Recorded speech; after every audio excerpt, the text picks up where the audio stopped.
વંદે માતરમ, જય માતાજી, જય રાજપૂતાના।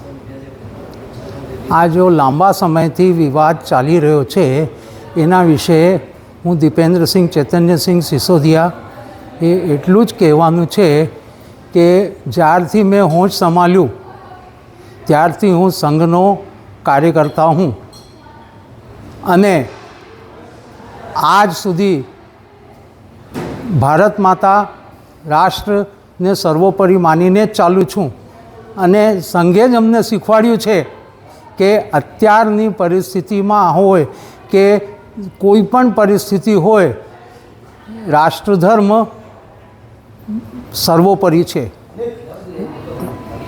અત્યારે મારે વિશેષમાં રાજકોટના સંદર્ભમાં આ કહેવાનું છે કે મહિલાઓ વિશે કોઈ પણ વ્યક્તિ કોઈ પણ સમાજનો હોય રાજપૂતોની મહિલાઓ વિશે કે રાષ્ટ્રની કોઈ બી મહિલાઓ વિશે બોલે તો એ સહન થાય નહીં। એનો ઉદાહરણ પણ આપું છું।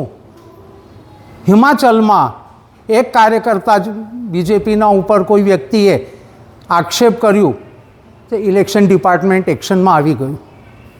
મથુરામાં એક બીજેપીના ઉમેદવાર ઉપર કોઈ વ્યક્તિએ આક્ષેપ કર્યું, ઈડી એક્શનમાં આવી ગઈ।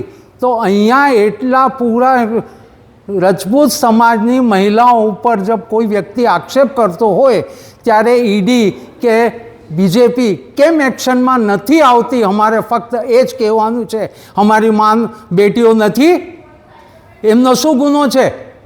એટલે બીજેપીથી અમારે ક્યાંયનો ઝઘડો નથી, વાંધો નથી। અમારો ઝઘડો માત્ર ને માત્ર રૂપાલા સામે છે।